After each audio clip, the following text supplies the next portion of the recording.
Espero que estejam todos bem, na graça do Senhor. Nós vamos aí iniciar nossa aula falando sobre as políticas de imigração. Vou compartilhar aqui com vocês o slide. Deixa eu ver a câmera. Nós abordaremos hoje sobre as políticas, né? Não sei se vocês viram lá no Google Classroom, no Google Sala de Aula, que eu já postei atividades lá, mas a gente vai conversar um pouco aqui sobre essa política de imigração, né? Que é uma política que teve no período aí de 1800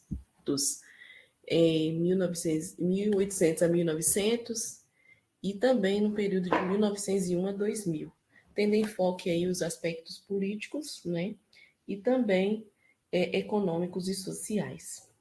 E aí, o contexto, né, o contexto histórico, ele vem relatar que no século XIX, a independência foi, né, em 1822, e a formação dos Estados Nacionais. E aí tivemos o fim do tráfico negreiro, né, que teve aí a lei de Eusébio de Queiroz, que foi em 1850. E aí dessas necessidades aí de mão de obra para a agricultura do café e do açúcar, vieram os povos, né, os povos que vieram migrados de outros lugares, de outros continentes, né, sem ser o continente africano. No século XX, nós tivemos aí a urbanização e a industrialização acelerada, e também tivemos a reforma agrária, pontuais incentivo à migração interna. E aí nós vamos falar um pouquinho sobre a colonização no Brasil, né, que teve marcada aí pela lógica colonial com base no trabalho escravizado e no latifúndio, aí no século XIX. E a partir de 1822, né, que é a principal, após a proibição do tráfico negreiro, né, voltando aí, o Estado brasileiro ela passou a estimular a entrada de imigrantes para suprir, né, demandas de mão de obra nas lavouras de café, nas lavouras aí de açúcar, que se torna o principal produto aí de exportação. O governo ele incentivou a política de colonização agrícola, distribuindo aí terras em regiões como o Sul e o Sudeste, com a instalação de colônias de pequenos agricultores europeus, sobretudo os alemãos, né, e também os italianos. E aí tivemos aí a lei de terras, né, a lei de terras, que transformou a terra em mercadoria e dificultou o acesso dos pobres e libertos, reforçando aí a dependência da elite agrícola da mão de obra do imigrante. E aí, voltando aí para a colonização do Brasil, né, entre os séculos 19 e 20, nós tivemos aí a imigração europeia, né? Durante o período aí nós tivemos essa imigração europeia que... Só um minutinho.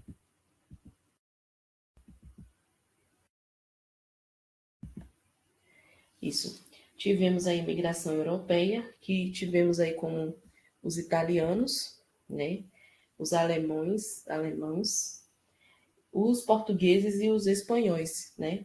Que foram a maioria entre 1870 e 1920. E teve aí como objetivo a era de branquear a população em um discurso eugenista e racista da época, né? E o objetivo, né, desses imigrantes italianos era substituir a mão de obra escrava nas fazendas de café, principalmente em São Paulo.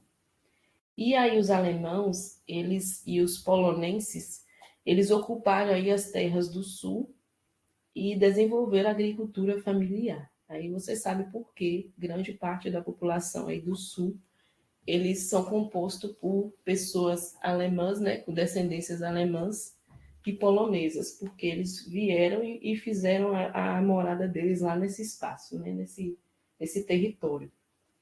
E aí tivemos também migração japonesa, que teve início aí em 1908, com a chegada do navio Kasato, e ele ancorou ali em Santos, em São Paulo, e foi destinada, sobretudo, ao trabalho das lavouras, né, de café na cidade de São Paulo, que consolidou uma atividade agrícola e, posteriormente, tiveram aí a ocupação em áreas urbanas. As políticas oficiais foram incentivo como passagem paga, doação de terras, subsídios. O Estado, ele buscava aí, né, todo o Estado ele buscava imigrantes brancos e europeus para modernizar a economia e promover a migração dirigida. Então, não foi uma coisa, vieram os imigrantes para cá só para residir, não. Foi uma coisa pensada, elaborada, arquitetada aí pelo Estado. O Estado, eles trouxeram essas pessoas para cá para que a população, né, brasileira pudesse embranquecer, né, tiver a colonização europeia dentro da população, né, dentro do ciclo aí da formação da população brasileira. E aí, durante essa, né, imigração, foram as políticas oficiais, tivemos aí o incentivo, né, de passagens pagas como doações de terras e subsídios. Então, os europeus eles vieram para cá, os europeus e japoneses vieram para cá, e eles tiveram aí o subsídio de passagens pagas, doação de terras, né? E eles não ficaram aqui igual as pessoas, né, do continente africano, né, que vieram e foram escravizadas, não. Eles tiveram todo o recurso do Estado para estar dentro, né, desse território aí chamado de Brasil, para ir embranquecer e trabalhar na lavoura, né? E aí nós tivemos também as emigrações brasileiras. Deixa eu mudar o slide aqui. Isso aqui já foi falado?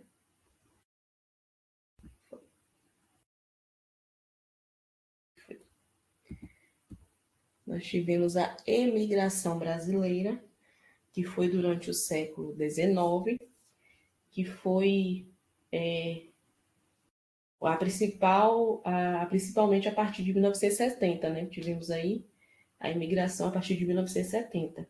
E intensificou-se a saída de brasileiros para países como os Estados Unidos, Japão, Europa Ocidental, em busca de melhores condições econômicas, né?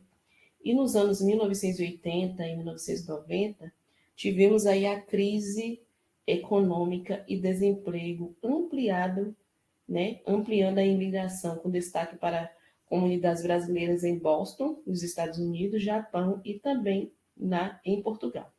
Né? Aí a gente percebe como que esses brasileiros saíram daqui, né? Hoje se concentra bastante brasileiros nesses lugares aí, nesses países, né? Por conta aí da ampliação do desemprego, né? E aí, sobre as políticas migratórias do século XX, que eu acho que está aqui.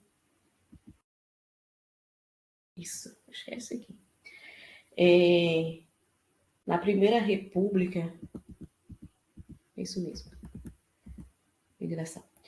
Na Primeira República, que foi entre 1889 e 1930, teve-se o incentivo na imigração europeia com forte preconceito contra a população africana e também a população asiática. E também tivemos as políticas de colonização no Sul para fixação territorial e ocupação de fronteiras. E aí, na era Vargas, que foi em 1930, né, nesses períodos aí, 1930 e 1945, nós tivemos o nacionalismo e a restrição à imigração. Que aí teve o decreto de lei de 1934 e 1938, que limitava a entrada de estrangeiros de acordo com as cotas raciais dentro da população, dentro do território brasileiro. E tivemos também a proibição de escolas e associações em línguas estrangeiras, como alemão, italiano e japonês. Então, na era Vargas, tiveram aí essa restrição dessa população, porque estava vindo em quantidade maior, né, da população europeia, japonesa e alemão, e aí houve essa restrição, né, dessas pessoas. E aí, nesses pós-guerra, pós-Segunda Guerra Mundial, que foi em 1945, 1980, tiveram a entrada de refugiados e deslocados da guerra, né? De italianos, japoneses, sírios e libaneses. E aí nós tivemos a imigração, que perdeu força devido à urbanização e à industrialização interna. O Brasil ele passou de país receptor a também exportar mão de obra. E aí a gente percebe que tiveram aí grandes impactos, né, sociais, culturais e também econômicos. Os imigrantes eles trouxeram novas técnicas agrícolas, né, contribuíram aí para a técnica agrícola, para o crescimento também da economia cafeeira e da indústria nascente, e também fundaram políticas de clube, de escola de tradição cultural, que marcam a região inteira, como no Sul e em São Paulo. E a política migratória também foi permeada por racismo científico e projeto de branqueamento, aí, refletindo sobre as desigualdades e a história. E os pontos negativos foram conflitos culturais e éticos, a exploração de mão de obra de imigrantes e a desigualdade na distribuição das terras. E aí, em síntese, para concluir, entre o século XIX e XX, o Brasil ele adotou políticas de colonização e imigração para substituir o trabalho escravo, né? E também para expandir a agricultura e povoar regiões estratégicas. O país ele recebeu milhões de imigrantes, tanto europeus, asiáticos e também do Oriente Médio, mas com o critério racial e econômico seletivo. A partir da segunda metade do século XX, o Brasil ele passou a também a vivenciar a imigração marcada pela busca de oportunidades no exterior, né? E aí nós percebemos aí, para concluir, que as políticas de colonização de imigração, imigração e imigração, ela molda a demografia e a economia do Brasil. Do modo agrícola, escravista, a industrialização, a movimentação populacional, que foi decisiva para o desenvolvimento aí do território brasileiro. O país ele se tornou multicultural, mas também herdou desafios socioeconômicos dessas políticas. E aí, pessoal, a gente percebe que o Brasil ele é bem miscigenado, né? Como a gente vê, em cada região existe uma cultura diferente, que isso é um ponto positivo, né? Eu acho que isso que faz o Brasil ser o que é, pelo tamanho e a grandeza que o Brasil tem. E aí a gente vai em várias regiões e existe vários modos de cultura, diversidade diferente. Mas também ele colaborou para que essa economia se restaurasse aí, ou se alocasse em um determinado ponto, né? Determinado território dentro do Brasil. Né? E a gente percebe que o estado do Sul e o estado aí do Sudeste, eles são os pontos ricos aí em relação à questão agrícola, né? Também o Centro-Oeste, mais ou menos, mas aí a gente percebe uma grande concentração aí de pessoas, de uma economia bem mais afortunada, vamos dizer assim, dentro dessas regiões aí do Sul e do Sudeste. E aí, deixa eu só interromper aqui, para ajudar vocês também nessa. Para responder o questionário, eu vou compartilhar com vocês um documentário. Ele não é muito grande. E aí ele fala um pouquinho sobre a questão dos imigrantes, né, para a formação do Brasil. Depois dessa.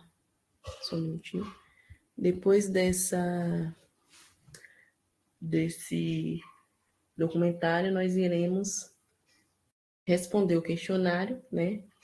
E aí sim, vocês estarão liberadas da aula hoje, tá bom? O questionário já está disponível aqui no Google Sala de Aula. Eu não sei se a Alice está na sala. Vou até compartilhar antes de começar. Deixa eu até compartilhar com o link aqui.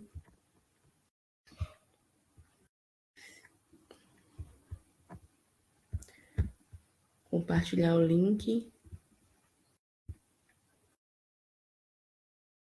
aqui no chat para facilitar também para vocês, tá bom? E aí, enquanto isso, eu vou passar um documentário para vocês ter mais respaldo aí em responder esse questionário, tá bom? Nath, non siamo più italiani, siamo brasiliani. Nós não somos mais italianos, nós somos brasileiros. 私は1955年1月、ブラジル生まれで、アマゾン移民としてブラジルに到着いたしました。Vi kon jag pladdrar kastet den och pladdrar hit att sig kan zön vi kon jag arbeta hit så att vägen i ta hit. Então essa é a nossa língua mãe, a nossa língua materna. أهلا وسهلا para casar.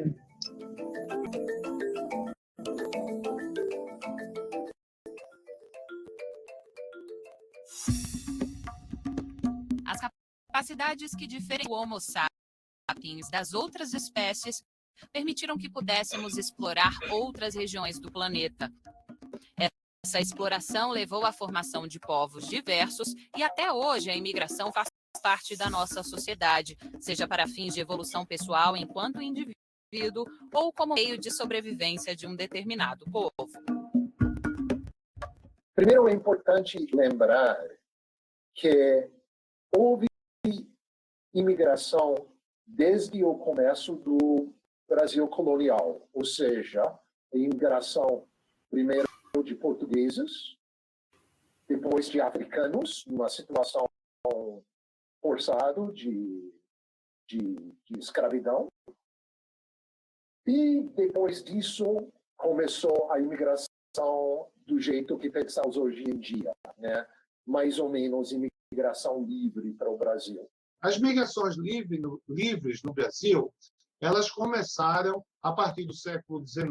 O Brasil tem o primeiro decreto de abertura de portos para que trabalhadores livres, que não os escravos, né, viessem ao Brasil. Mas é, sobretudo, no final do século XIX e início do século XX, que o Brasil começa a receber os chamados primeiros fluxos migratórios, né?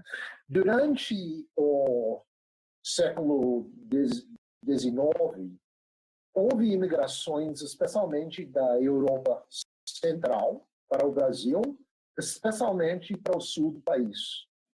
E eles foram trazidos ao Brasil pelo imperador, naquela época, em parte para criar pequenas propriedades de agricultura e em parte para começar a europeizar o país. E essa ideia virou, eventualmente, o projeto de branqueamento do Brasil. E aí começa a vir para cá uma leva, né, dentro desse processo de querer embranquecer o Brasil, começam a trazer uma leva de imigrantes aí não forçados.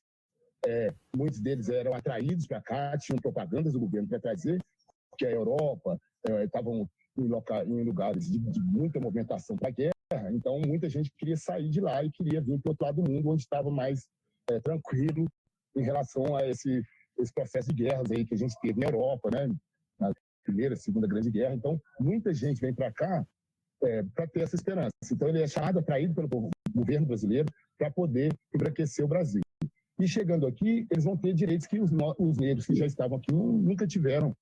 Ou seja, há uma hierarquia racista, né, onde pessoas consideradas menos negras ou não negras têm uma posição em cima das pessoas consideradas negras. Né? Esse conhecimento também de transformar o minério de ferro em ferramenta, né, que é a metalurgia, também é um legado trazido por esses povos africanos. E o epistemicídio, né, dentro desse racismo estrutural que a gente tem no Brasil, ele vai apagar isso. Nos livros de história, quando você vai ver falar sobre os negros, primeiro que já os coloca assim na posição de escravos. E a gente fala, não, eles não eram escravos, eles foram escravizados. Isso faz toda a diferença, né? E quando eles foram escravizados, foi por causa desse conhecimento. A partir dessa visão de embranquecimento da população, as políticas de vai e imigração se ampliaram e alcançaram também a comunidade japonesa. e em 1917, o número de famílias japonesas imigrantes chegava a mais de 1.000. Mas muitas foram as dificuldades enfrentadas por esses povos. 14 anos de idade, ela saiu do Japão em 1954, em dezembro. Cheguei no Brasil em janeiro de 1955. Desembarquei de navio o Belém do Pará. Aí fiquei mais ou menos uns 4 meses. Aí a nossa família mudou para Monte Alegre do Pará. Porque lá no Monte Alegre tinha uns imigrantes japoneses, mais ou menos, tinha mais de 200 famílias, né? Meus avós vieram aqui mais ou menos na década de 50, e aí eles vieram com os barcos, né? Até, assim, nos nossos restaurantes, a gente tinha a primeira embarcação que veio para o Brasil foi Caçato Maru, e aí tem Brasil Maru e América Maru. Então, meus avós vieram no Brasil Maru e América Maru, aqui para o Brasil. Aí eles foram trabalhar na agricultura, e e aí meus pais nasceram aqui, meus tios todos nasceram aqui, mas sempre foram criados na cultura japonesa. O meu pai tinha uma fábrica de óleo de comida, óleo de canola, né? Ele tinha fábrica de óleo de canola, mas entrou uma empresa grande, aí a fábrica do meu pai faliu, né? Faliu, aí não teve jeito para levantar. Aí o governo japonês que estava falando que não, o Brasil é bom, aí na época o Japão estava despachando muito para o imigrante para Brasil, Paraguai, Argentina, né? E saía muito. Os meus avós, eles vieram de famílias que eram agricultores no Japão. Então, eles vieram para cá com uma promessa de que aqui seria um Eldorado, né? E aí, quando eles chegaram aqui, também acharam que ia ser mais tranquilo, mas só que tiveram que trabalhar muito, né? Eles começaram a trabalhar com agricultura e não tinha nada, né? Eles vieram, não tinham nada, então eles não sabiam falar português direito. Essa combinação de fatores fez com que os imigrantes olhassem o Brasil como um novo lugar de oportunidades para construir seus projetos migratórios e ter a garantia de tentar mobilidade social, recuperar um capital de classe, ou seja, aí as motivações são as mais diversas possíveis, né? Então, isso foi explicar um pouco os fatores que levaram os imigrantes a virem ao Brasil buscarem melhores oportunidades de vida, né? Melhor oportunidade de crescimento econômico. O Brasil era o país das oportunidades, né? Tinha um mundo para explorar. Você tinha, inclusive, territórios para explorar, né? Você saía de Rio, da São Paulo, enfim, do litoral, você tinha o interior inteiro. E é impressionante quando você vai para o interior, você vai para Mato Grosso, Acre, Amazonas, você encontra os árabes lá. Eles fizeram exatamente esse caminho.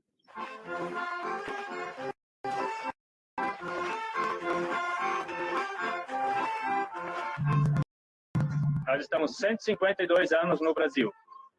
Então, quem veio primeiro de uma região chamada Pomerânia, um estado independente da Europa, foi meu trisavô e o meu bisavô em 1868. Houve um convite, então, do governo brasileiro, com cartazes, venham para o Brasil. Lá tem uma terra própria, plana, fértil e barata. Poxa, então foi uma luz no fundo do túnel, um sonho, e eles vieram para cá. Só que, chegando aqui, não era aquilo que foi prometido nesses cartazes, nessas propagandas lá na Europa. Isso deve ter sido uma aventura, assim, para nós hoje, quase inimaginável, ou se, para a gente imaginar como é que era, assim, nos dias atuais, imagina os sírios, há 5 anos atrás, ou os venezuelanos há 2, 3 anos atrás, tipo, saindo, assim, do país, uma corrente humana saindo do país. Mais ou menos assim era quando meus antepassados saíram da Europa. Desculpa um pouco, mas quando a gente pensa assim, realmente é muito difícil.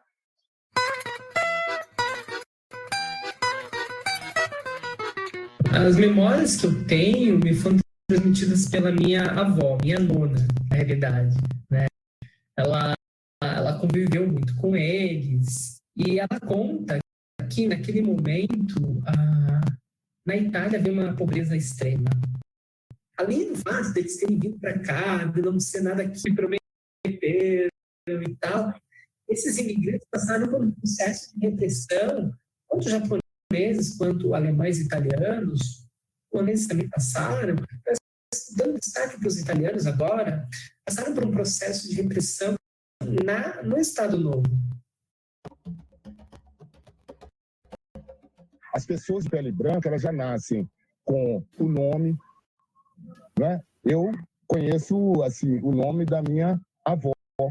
A partir da minha avó, eu não sei mais, não tem registro. Meus pais, muito idosos, não têm registro, esqueceram, perdi a minha raiz. Essa é a grande dificuldade, que quando a gente chega nesse ponto, você tem que começar tudo do zero. Enquanto esses outros grupos de imigrantes, eles já chegam já com alguma base, não é? Com mais acesso à escola, com mais acesso à educação superior, que é um diferencial. Além dos europeus e asiáticos, boa parte dos imigrantes que também veio para o Brasil em busca da promessa de melhores condições de vida foi composta de árabes. Essa denominação inclui falantes de língua árabe de diversas nacionalidades e que aqui no Brasil tiveram sua maioria entre os libaneses e sírios. Esses povos começaram a desembarcar no país no final do século XIX, com grande fluxo migratório registrado no início do século XX. Meu pai, um mascate como era, com mala nas costas e vendendo coisas, armarinhos e objetos de grande estima para o pessoal do interior. Foi vender na loja do meu avô, foi onde ele conheceu a minha mãe e assim se casaram. Enfim, é uma história um pouco típica dos imigrantes árabes que chegaram no Brasil. Atualmente, quase 12 milhões de brasileiros são árabes ou descendentes de países árabes, incluindo Síria, Líbano, Egito, Arábia Saudita, Jordânia e outros. Eles se estabeleceram, sobretudo, nas regiões Nordeste e Sudeste do país, e a maioria deles trabalha ainda hoje com o comércio, demonstrando a forte herança dos ancestrais imigrantes. Apenas 0,9% deles se declara islâmico ou muçulmano. Os primeiros imigrantes italianos ao Brasil em 1870. Atualmente, há mais de 30 milhões de brasileiros descendentes de italianos e a maioria deles está presente nas regiões Sudeste e Sul, principalmente em São Paulo, no Paraná e no Rio Grande do Sul. A imigração japonesa no Brasil tem como marco inicial a chegada do navio Kassato Maru, em Santos, no dia 18 de junho de 1908. 50 anos depois, o número de japoneses descendentes no país já somava mais de 404 mil pessoas. Atualmente, mais de 2 milhões de japoneses e descendentes vivem no Brasil, o que representa a maior comunidade Nikkei fora do Japão. Os primeiros imigrantes chegaram ao Brasil ainda no reinado de Dom Pedro I, estabelecendo-se principalmente no Sudeste e Sul do país. Nesses locais, eles criaram algumas colônias alemãs, como São Leopoldo, Blumenau, e hoje cerca de 5 milhões de descendentes alemães vivem no Brasil. Provenientes da região localizada no norte da Alemanha e da Polônia, os pomeranos embarcaram no Brasil pela primeira vez ainda em 1856. Atualmente, 300 mil descendentes de pomeranos vivem no Brasil, sobretudo nos estados do Espírito Santo, Santa Catarina, Rio Grande do Sul e Rondônia. É impossível precisar o número de africanos trazidos durante o período do tráfico negreiro, que ocorreu no país entre os séculos XVI e XIX. No entanto, admite-se que foram cerca de 4 milhões de pessoas enviadas para o trabalho escravo no Brasil, oriundas de diversas regiões de todo o continente, como Angola, Moçambique e Nigéria.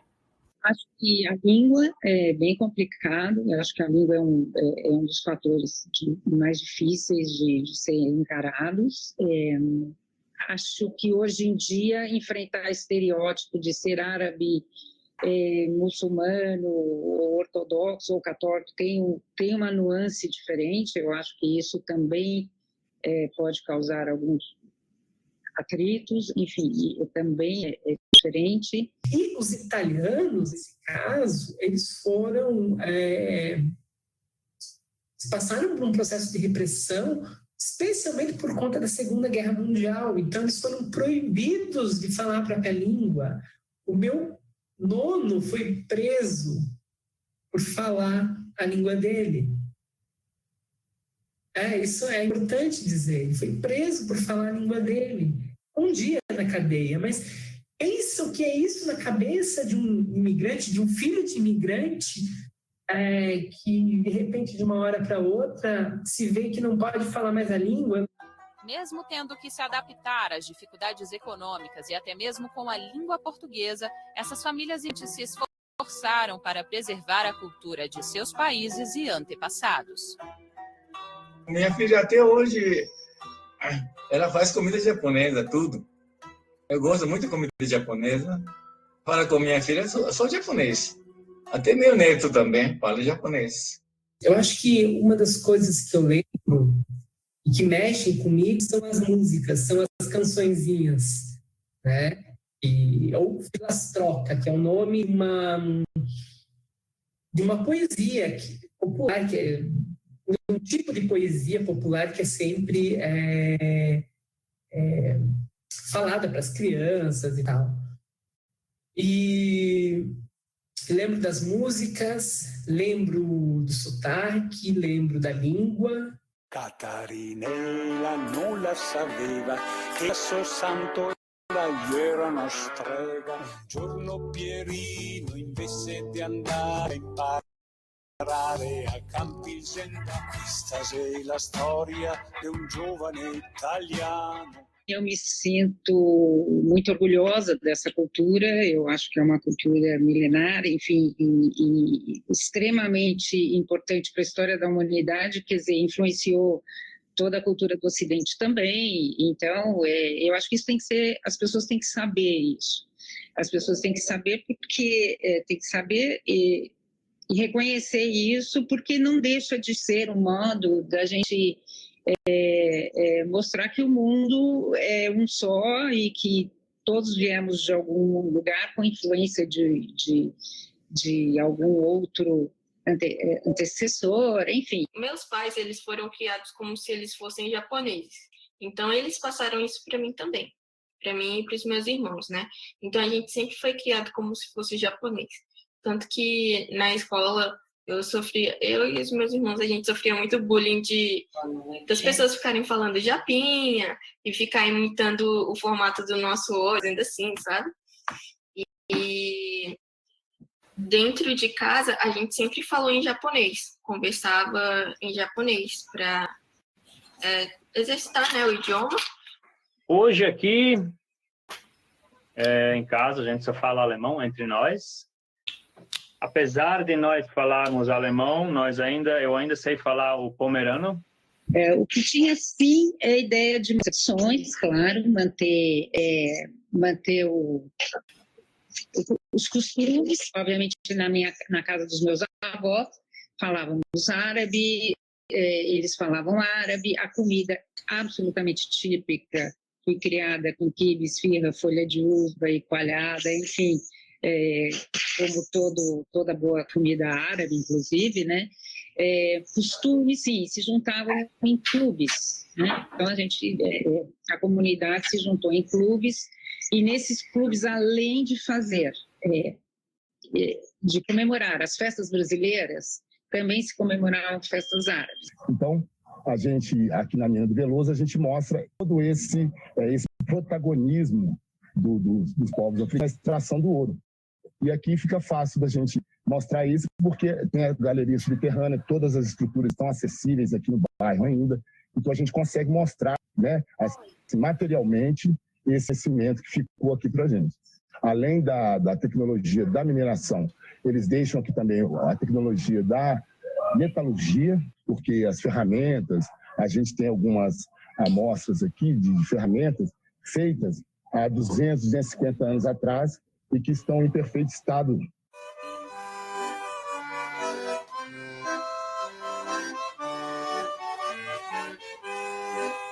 Não é uma troca de experiência aqui que a gente faz com os turistas. A gente mostra o nosso dia a dia aqui. Então, a gente faz uma visita guiada. A gente, então, fala sobre a nossa história, da onde que a gente veio, por que a gente veio, explica em Chaimel essas casas e depois vende alguns produtos também.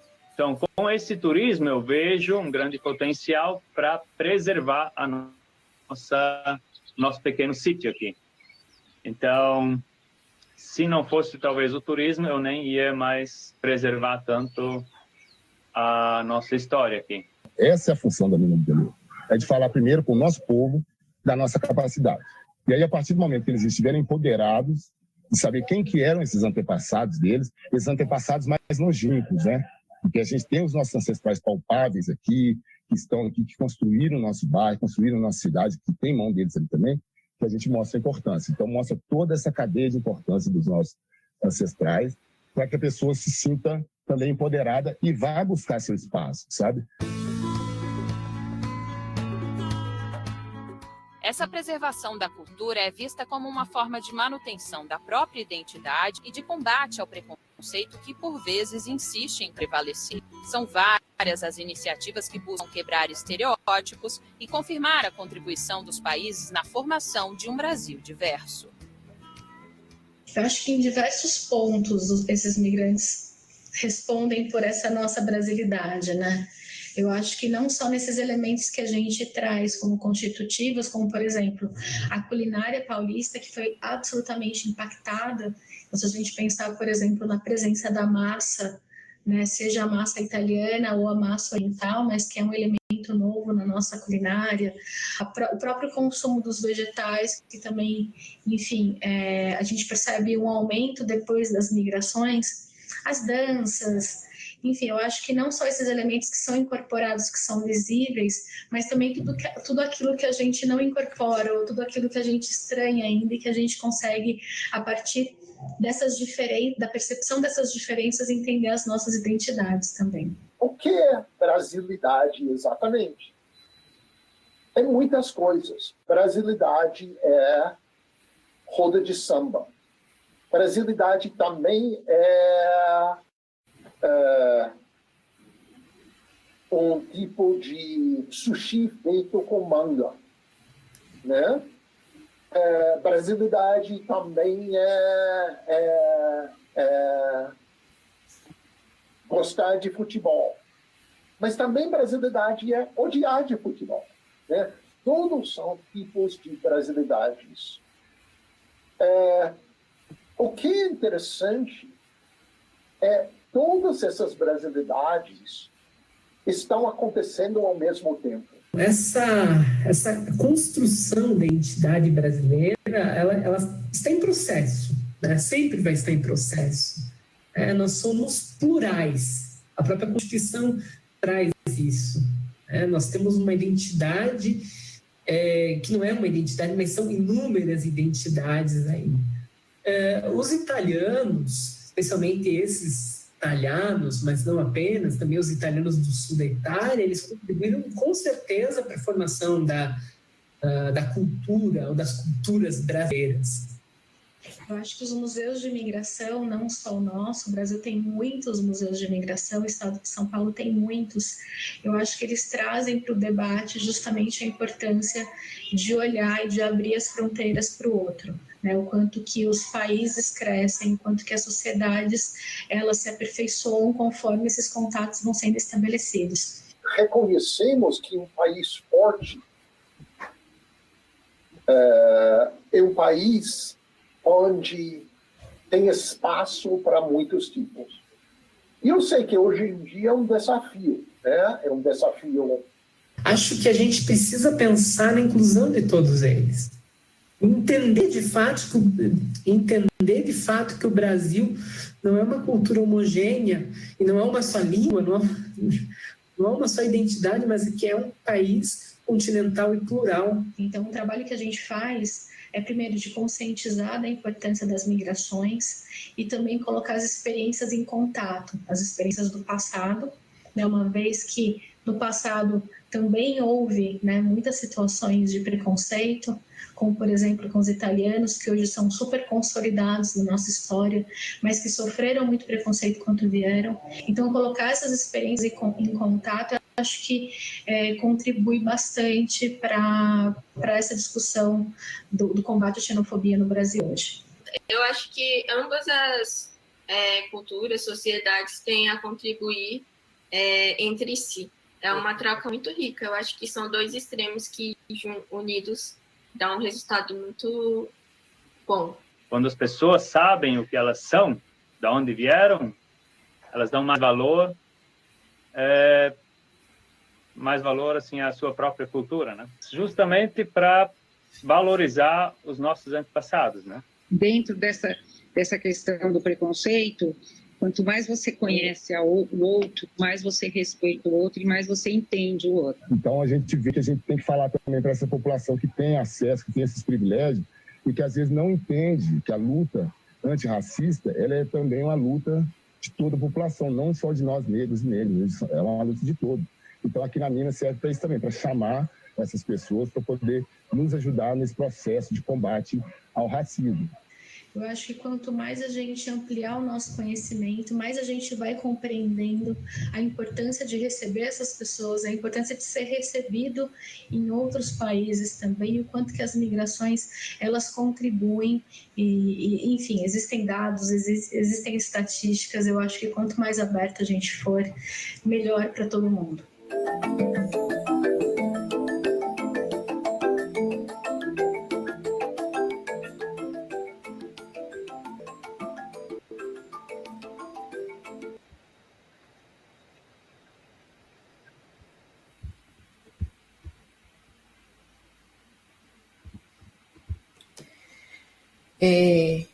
Imigrantes, parte 1, formação do Brasil. Vou disponibilizar aqui para vocês assistirem depois, que também é um documentário muito bom. Tem a parte 2 dele também, só que eu vou disponibilizar aqui no Google Sala de Aula, porque eu achei eles grandes, né? Ficaria muito cansativo. Então, pessoal, esse documentário, ele relatou muito bem, né? Sobre como foi a imigração, como, né, esses povos, né? Essa população chegou até a nós, né? Até o território brasileiro. E eu espero que vocês entenderam, que eu achei ele bem tranquilo, né? E aí, eu vou disponibilizar para vocês agora, está disponível, né? O link para responder o questionário. E aí deixa eu disponibilizar novamente. Vou dar uns minutinhos para vocês responderem e vou estar acompanhando vocês aqui. Certo? Tranquilo? Para todas? Para todas? Esse é o link, o vídeo, o link da atividades. E eu vou dar um tempinho para vocês responderem, tá bom? Agora é 7h40, 8 horas retornamos, pode ser? É que não vai levar isso tudo, né? Mas aí...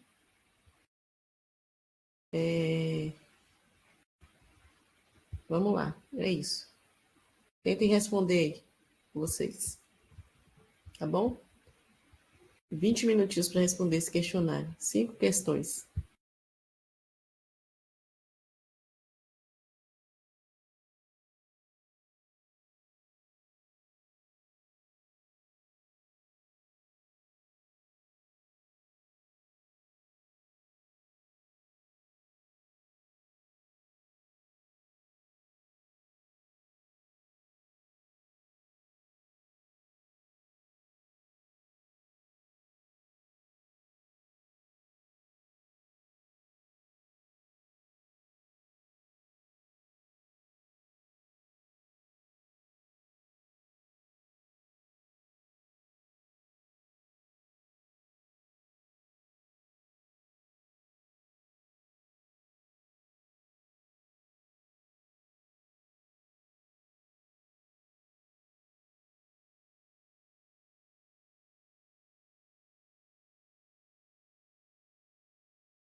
Caroline, você está com dificuldade? Só falta você terminar aqui atividades, que as demais já terminaram.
Caroline, se você quiser ajuda, tá bom? Você pode estar relatando aqui que eu vou tirar suas dúvidas. Receosa em mandar suas dúvidas aqui, não, tá? É, pega essas. Eu pego isso como aprendizado, né? Pega essas atividades aí, essas questões que você errou, faça a leitura, né? E faça a interpretação a partir da questão certa, tá bom? Faça a leitura da questão, ou leia primeiro a resposta, depois leia a questão, entendeu? Então, você terminou de fazer o questionário? Deixa eu só conferir aqui.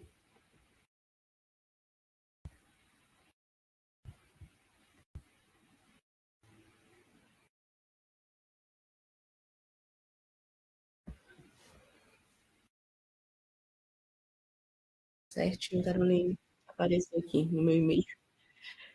Pessoal, então a aula de hoje é isso, né? Espero ter ajudado de alguma forma.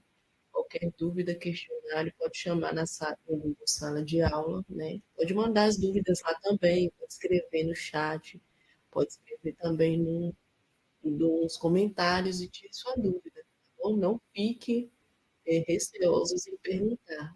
É importante você perguntar, tirar dúvida, questionar, tá bom? Pode colocar aqui no chat também.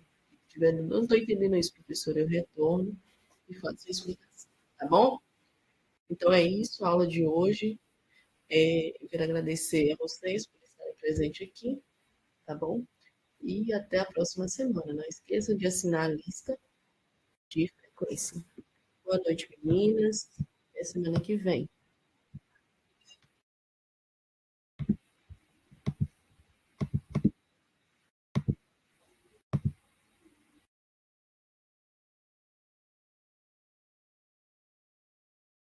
noite, Raquel.